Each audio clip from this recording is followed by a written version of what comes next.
হীৰা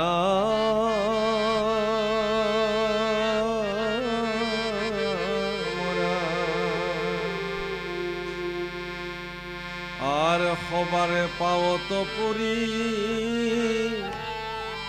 উসু প্ৰণিপাতে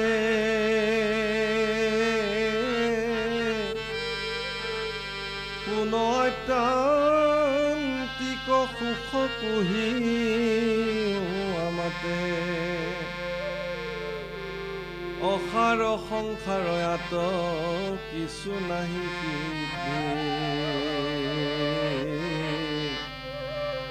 ভকতৰ সংগ অৰ্ধক্ষণে নবনি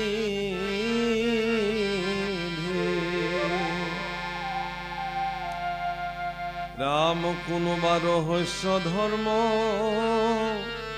কহিও কতাক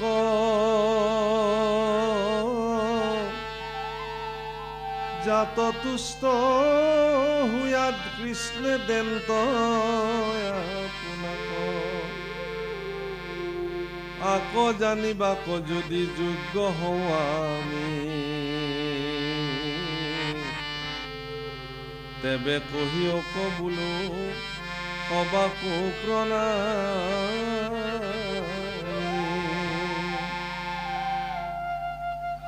কোন ভাগৱত ধৰ্ম ভক্ত বুলি কাক কোন মায়া কোনোবা উপায় তৰে তাক কাক বুলি ব্ৰহ্ম কৰ্ম যোগ কাৰণাম অৱতৰি কেশৱে কৰন্ত কোন কাম কোন যুগ ধৰ্ম অভক্তৰ কোন গতি এই নব গোটা প্ৰশ্ন পুছিলা নৃপতি নটা বিশেষ প্ৰশ্ন নিবেদন কৰিলে হে প্ৰভুসকল ভাগৱতত কৈছে যে এই নটা প্ৰশ্নৰ উত্তৰ যিসকলে জানে তেওঁ সমগ্ৰ ভাগৱত জানে ভাগৱত জানিবলৈ তেওঁৰ জীৱনত বাকী নাই ইয়াৰ প্ৰথম প্ৰশ্ন কি আত্যন্তিক সুখ কি আৰ নাৰদ বদতি শুনা বাসুদেৱ সন্ত এই মতে নিমিজেবে প্ৰশ্ন কৰিলন্ত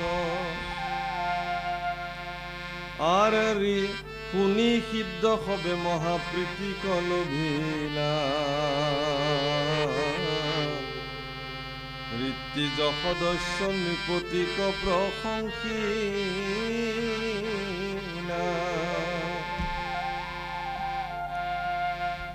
প্ৰথমতে কবি সিদ্ধে দিলন্ত উত্তৰ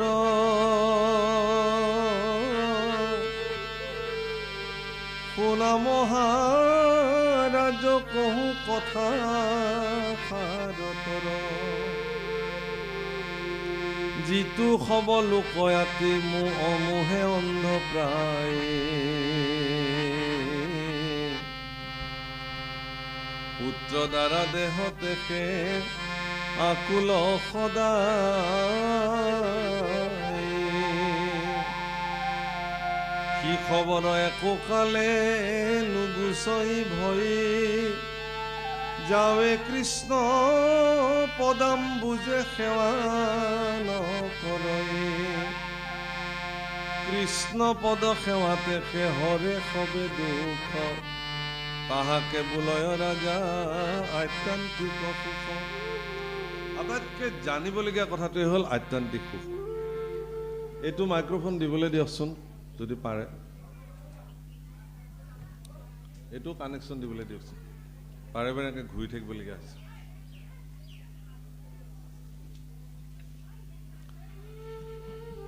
গতিকে আত্যন্তিক সুখ পৃথিৱীৰ আটাইতকৈ আধ্যাত্মিক জগতত আটাইতকৈ জানিবলগীয়া আৰু তথ্যগত কথাটোৱে হ'ল আত্যন্তিক সুখ মই আজি কেৱল আত্যন্তিক সুখৰ ওপৰতে কথা ক'ম আৰু মোৰ অনুষ্ঠান সামৰিম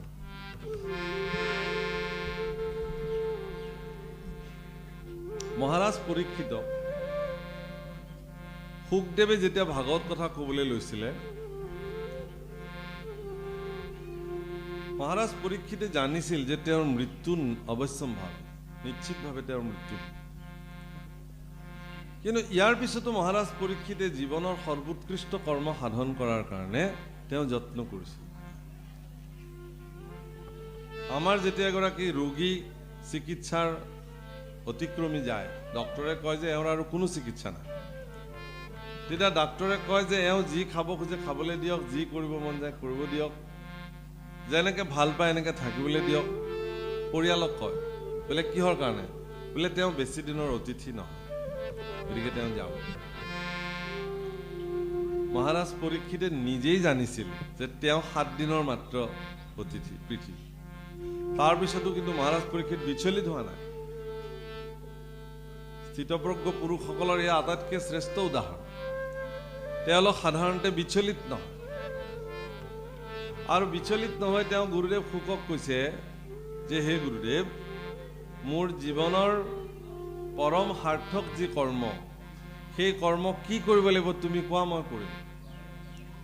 মহাৰাজ পৰীক্ষিতক তেওঁ ব্ৰহ্মজ্ঞান যেতিয়া প্ৰদান কৰিছে শেষত দ্বাদশ স্কন্ধ ভাগৱতত, ব্ৰহ্মজ্ঞানত তেওঁ মহাৰাজ পৰীক্ষিতক ব্ৰহ্মজ্ঞান প্ৰাপ্তিৰ সমসাময়িকভাৱে তেওঁ 4টা বিশেষ তথ্য প্ৰদান কৰিছে। খুব মনত কৰিব, এইবিলাক কথা বহুত গোপন কথা।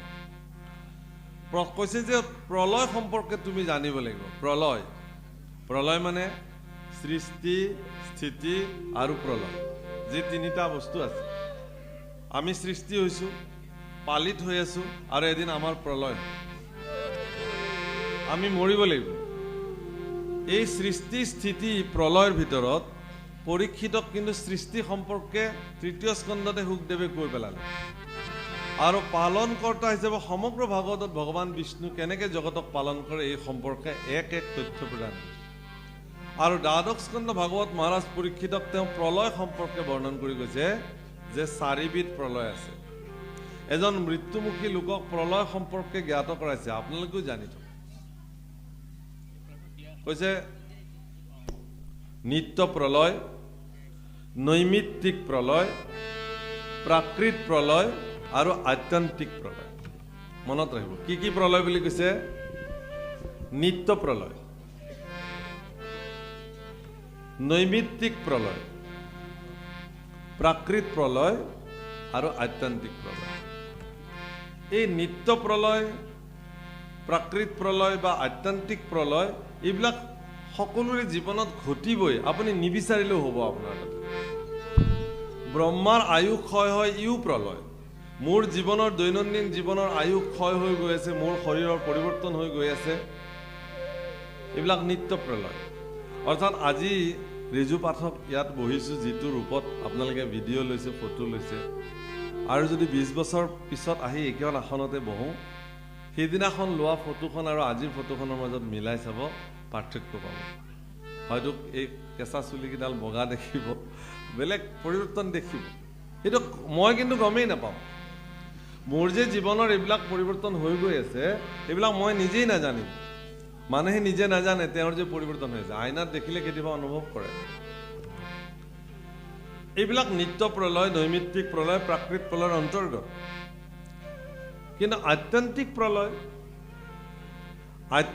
প্ৰলয় সম্পৰ্কে ক'বলৈ গৈ কৈছে যে যেতিয়া এজন ব্যক্তিৰ জীৱনত ভয়হীন হৈ যাব, তেওঁ আত্যন্তিক প্ৰলয়। অৰ্থাৎ ইয়াতো এই কথাটোকে কৈছে যে মানুহে পুত্ৰ দ্বাৰা বিষয়ত থাকি এইবিলাকৰ প্ৰতি ভয়ে ভয়ে মানুহ জীৱন কটায়। প্ৰথমতে নিজৰ জীৱনক লৈ সংশয়, এটা সময়ত তেওঁ যৌৱন প্ৰাপ্ত হ'ল, বিবাহ পাতিলে, এজনী ছোৱালী বিবাহ পাতি লৈ আহিলে, এতিয়া তেওঁৰ আকৌ পত্নীৰ কাৰণেও ভয়, পত্নীৰ কিবা হয় নেকি, পত্নীৰ আকৌ স্বামীৰ প্ৰতি ভয়, স্বামীৰ কিবা হয় নেকি, এওঁলোকৰ মাজত ল'ৰা ছোৱালী জন্ম হ'ল, এইবাৰ ল'ৰা ছোৱালীকেইটাক লৈ ভয়, মানে ভয় আৰু ভয়, কেৱল ভয়তে আমি জীৱন। আৰু এই ভয়ৰ মুখ্য কাৰণটো কি জানে? মৃত্যু ভয়। সেইকাৰণে 4টা বস্তুৰ প্ৰতি মানুহৰ বিষয়ৰ লগত সংপৃক্ত হৈছে। 4টা বস্তু কি? আহাৰ, নিদ্ৰা, ভয়, মৈথুন। আহাৰ, নিদ্ৰা, ভয় আৰু মৈথুন, এই 4টা। এই চাৰিটা বস্তু মানুহৰ যেনেকে আছে পশু পক্ষীৰো তেনেকে আছে। পশু পক্ষীও আহাৰ খায়, মানুহেও আহাৰ খায়। পশু পক্ষীৰো নিদ্ৰা যায়, মানুহেও নিদ্ৰা যায়। পশু পক্ষীৰো ভয় লাগে, মানুহৰো ভয় লাগে, মৃত্যু ভয়। পশু পক্ষীও তেওঁলোকৰ অনুৰূপ সন্তান সন্ততি তেওঁলোকে জন্ম দিয়ে, মানুহেও জন্ম। এই ক্ষেত্ৰত পশু আৰু মানুহৰ মাজত কোনো পাৰ্থক্য নাই, কিন্তু মানুহৰ জীৱনত এটা বিশেষত্বতা আছে যিটো পশুসকলৰ জীৱনত নাই। সেইটো হ'ল যে মানুহে ধৰ্ম ধাৰণ কৰিব জানে, বাকীবিলাকে নাই। ঈশ্বৰক ভজিব জানে, তেওঁলোকে নাজানে। সেইকাৰণে কৈছে ধৰ্মেৰ হীনা পশুভি সমানা। ধৰ্মহীনজনক পশুৰ লগত একেই বুলি কৈছে। পাৰ্থক্য কি? পুচ্ছবিহীনা। এটাই পাৰ্থক্য তেওঁলোকৰ যে জীৱ জন্তুবিলাকৰ নেজ আছে, মানুহৰ নাই। পাৰ্থক্য ইমানে। কিন্তু তেওঁ যদি ধৰ্মহীন পুৰুষ হয় তেতিয়াহ'লে তেওঁ পশুৰ লগত একে। বাপসকল, আধ্যাত্মিক সুখ সম্পৰ্কে ইয়াত খুব সহজভাৱে কথাটো ক'লে। তাতকেও সহজভাৱে মাধৱ পুৰুষে নামঘোষাত লিখিছে। আপোনালোকে গায় কিন্তু সদায় আধ্যাত্মিক সুখ তজু পদ সেৱা হৰি হৰি হৰি হৰিয়ে সেৱা পৰি হৰি সি সুখে ভৈলো বঞ্চিত। মাধৱ পুৰুষৰ সংজ্ঞাটো অকণমান বেলেগ, কিন্তু বস্তুটো একেটাই। আধ্যাত্মিক সুখ তোমাৰ চৰণ সেৱা। ইয়াত কি বুলি কৈছে যে পুত্ৰ পৰিবাৰ বিষয় সম্পত্তি নষ্ট হোৱাৰ প্ৰতি যাৰ কোনো ভয় নাই, নিৰ্ভীকভাৱে যিজনে থাকিব পাৰে, যি হয় তাকে হ'ব। ৰাখে হৰি মাৰে কোনে, মাৰে হৰি ৰাখে কোনে। প্ৰহ্লাদক নি পেলাই সমুদ্ৰত পেলাই দিলে, ভয় নাই। নমো নাৰায়ণ নমো নাৰায়ণ জপ কৰি দিলে। সৰ্পক দংশন কৰিব দিলে, ভয় নাই। লাঠিৰে খুচি খুচি শৰীৰ ক্ষত বিক্ষত কৰি দিলে, মৃত্যুৰ প্ৰতি ভয় নাই, একো নাই। অগ্নিত পেলাই দিলে, কোনো ভয় নাই, ভয় নাই। আচ্ছা, এনেকুৱা ভয়হীন কেতিয়া হ'ব পাৰে মানুহে? ভয়হীন কেতিয়া হ'ব পাৰে? যেতিয়া এজন ব্যক্তিয়ে অভয় চৰণত শৰণ লয়। ভগৱন্ত পুৰুষৰ অভয় চৰণত আত্মসমৰ্পণ কৰা ব্যক্তিসকলৰ জীৱনত এই ভয় নাহে, বিষয় ভয়। আৰু এবাৰ যদি ভগৱানৰ দুখানি অভয় চৰণত কোনোবাই আত্মসমৰ্পণ কৰিলে তেতিয়াহ'লে তেওঁৰ জীৱনত আৰু ভয় খাবলগীয়া একো নাই। তেওঁ আধ্যাত্মিক সুখৰ গৰাকী। তেতিয়াহ'লে আধ্যাত্মিক সুখ সম্পৰ্কে গীতাত কি কৈছে? সৰ্বো ধৰ্মানাম পৰিত্যজ্য মাম একম শৰণম ব্ৰজ অহম ত্বাম সৰ্ব পাপেভ্যো মোক্ষয়িষ্যামি মা শুচি। সকলো ধৰ্ম পৰিত্যাগ কৰি তুমি কেৱল মোৰ দুখানি অভয় চৰণত শৰণাপন্ন হোৱা। তাৰ কাৰণে তোমাৰ সকলো ভয়, সকলো পাপ, এইবিলাকৰ পৰা মই তোমাক মুক্ত কৰি ৰাখিম। তোমাৰ জীৱনত আৰু ভয় কৰিবলগীয়া একো নাই। অৰ্থাৎ আপোনাক অভয় কৰি ৰাখিবৰ কাৰণে ভগৱানৰ যি প্ৰয়াস, সেই প্ৰয়াস সিদিনা আপোনাৰ জীৱনত কাৰ্যকৰী হ'ব যিদিনা আপুনি ভগৱানৰ দুখানি অভয় চৰণত নিজকে সমৰ্পিত কৰিব পাৰিব। বুজি পাইছে না প্ৰভুসকল কথাটো? হেৰা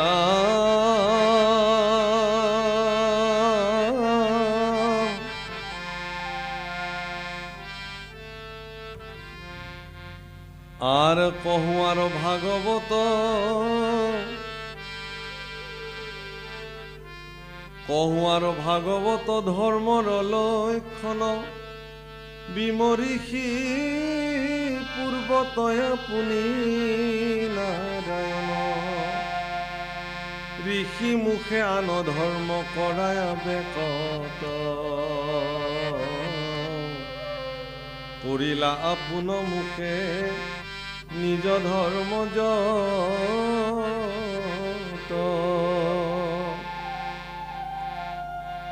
আর যাক জানি মহা সুখে মূঢ় জনু তরে ও অজাতি পাতকি যাক জানিলে নিশ্চয়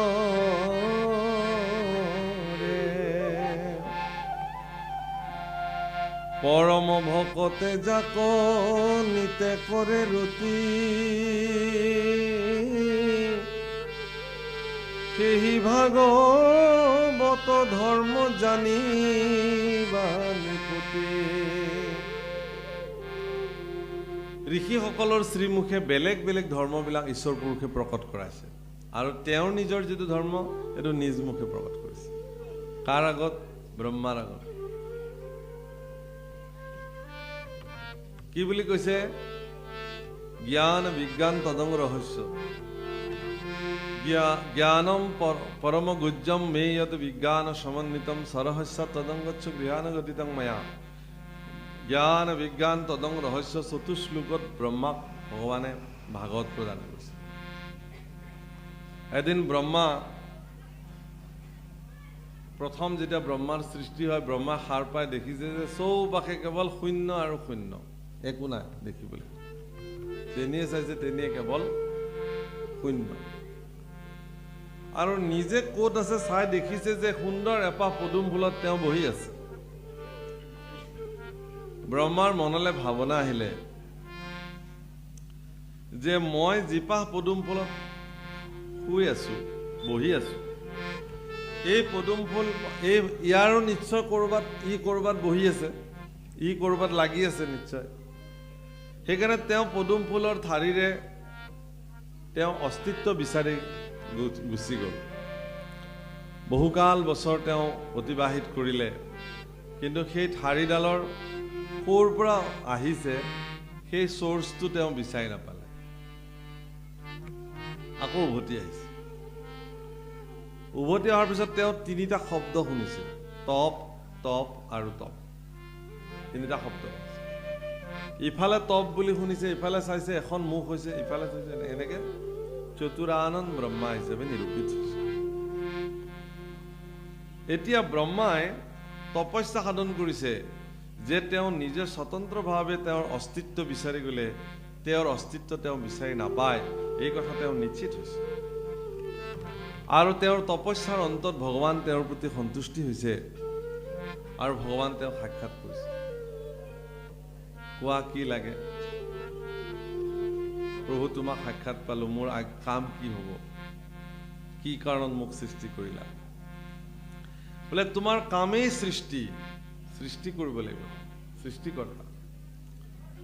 তোমাক মই জ্ঞান বিজ্ঞান তদং ৰহস্য চতুশ্লোকত মোৰ সমস্ত নীতি, মোৰ ধৰ্ম সকলো মই তোমাক প্ৰদান কৰিলো।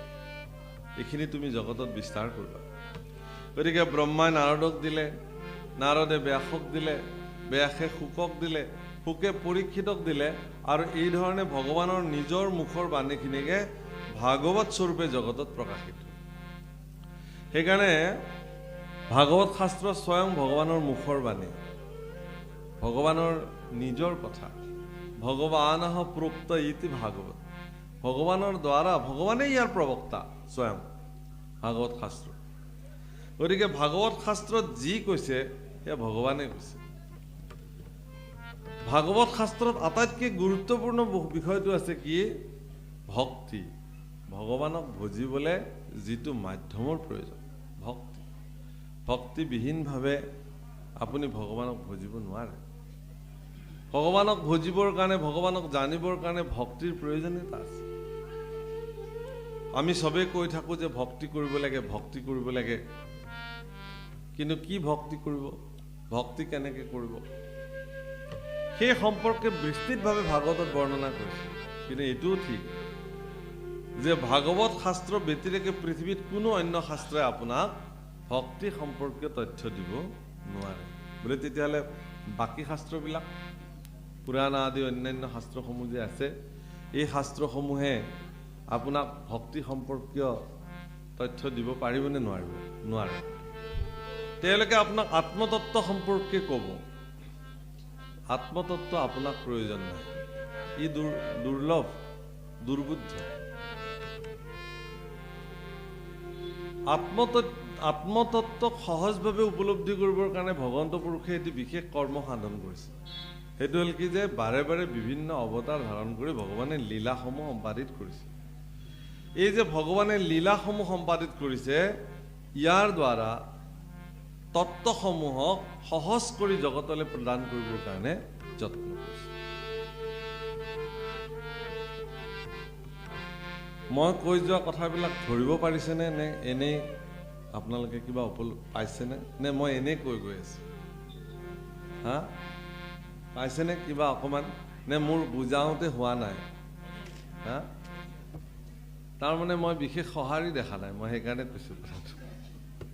কাৰো পৰা হয়নে, যন্ত্ৰবৎ মই কেৱল কৈ গৈ আছোঁ, কাৰো পৰা মই তেনেকুৱা বিশেষ অভিব্যক্তি দেখা নাই। হা, মই ভাবিছোঁ নে আমি আকৌ নামনি অসমৰ মানুহটো, আমাৰ ভাষাবিলাক বৰ আপোনালোকৰ নিচিনা শুৱলা নহয়, সেইকাৰণে চাগে বুজি পোৱা নাই নেকি মোৰ কথাখিনি, হয়নে? বুজিবলৈ কঠোৱা হৈছে নেকি বাৰু কথাখিনি? আমি বৰ আপোনালোকৰ নিচিনা ধুনীয়াকৈ কথা ক'ব নাজানো, সেইটোৱে সমস্যা আমাৰ তাত, নামনিৰ মানুহ যে, হয়নে? একে গোৱালপাৰা, আমাৰ ভাষাটো ক'লে আপোনালোকে বুজিয়ে নাপাব, হয়নে? প্ৰতিমা পাণ্ডেৰ গীতবোৰ শুনিছে নহয় আপোনালোকে? বুজি পায় জানো? পায়নে অকণমান অকণমান? সেয়াই আমি কওঁ গোৱালপৰীয়া মানুহ, হয়নে? দিনে দিনে খচিয়া পৰিবে ৰংগিলা দালানেৰ মাটি, হয়নে? আকৌ আপোনাৰ ভূপেন হাজৰিকাই, ডক্টৰ ভূপেন হাজৰিকাদেৱ, সুধা কণ্ঠ, 1965 চনত মাজুলীৰ ঐতিহাসিক গড়মূৰ সত্ৰৰ পূজ্যপাত সত্ৰাধিকাৰ প্ৰয়াত শ্ৰী শ্ৰী পীতাম্বৰ দেৱগোস্বামী প্ৰভুশ্বৰে 1965 চনত গড়মূৰৰ ৰঙালী বিহুতেই ডক্টৰ ভূপেন হাজৰিকাক সুধা কণ্ঠ অভিধাৰে অভিধিত কৰিছে, বুজিছেনে?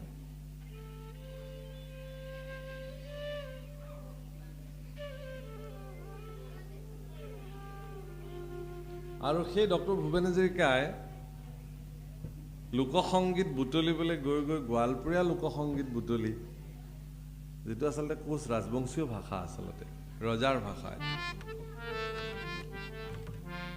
প্ৰতিমা পাণ্ডে বৰুৱা বাইদেউ পালে, আৰু দুগৰাকী অনেক সৃষ্টিশীল গীত জগতলৈ উপহাৰ দিছে। গতিকে সেইসমূহতো এই খুব দেহতাত্ত্বিক কথা আমাৰ গোৱালপৰীয়া গীতত সন্নিৱিষ্ট হৈ আছে। একবাৰ হৰি বল মন ৰচনা, মানৱ দেহেৰ গৌৰৱ প্ৰেৰণা। আমাৰ বিশেষকৈ যিসকল ভাগৱত বুজি পায়, ভাগৱত জনা ব্যক্তিসকলে ভাগৱত শ্ৰৱণ কৰি থাকিলে ভাগৱতৰ অভিব্যক্তি প্ৰকাশ কৰিব লাগে, নহয়নে? আমি ভাবোঁ যে একো মই বা কি কৈ গৈ আছোঁ, এখেতলোকে কি বুজি গৈ আছে, মানে এইটো এটা হেৰি হৈ যায়, চিন্তা হৈ যায়। বাৰু যিয়েই নহওক, একবাৰ হৰি বল মন ৰচনা, মানৱ দেহেৰ গৌৰৱ প্ৰেৰণা। ৰচনা মানে জিভা, সেই জিভা তুমি এবাৰ হৰি বোলাচোন, মানৱ শৰীৰটোৰ কোনো ভৰসা নাই, আজি আছে কাইলৈ নাই, গতিকে জীয়াই থাকোঁতে তোমাৰ জিভাখনেৰে এবাৰ হৰিনাম লোৱা। মহাপুৰুষ মাধৱদেৱেও কৈছে যে হে জিভা সদাতুৰ মধুৰসে প্ৰিয় মাত্ৰ জানতই ৰসৰ সাৰ। হে জিভা, তুমি ৰস বিচাৰ কৰাত তুমি বৰ সিদ্ধহস্ত, কিন্তু পৃথিৱীৰ শ্ৰেষ্ঠ ৰসটোৱেই হ'ল ভাগৱত ৰস, নামৰ ৰস পান কৰা।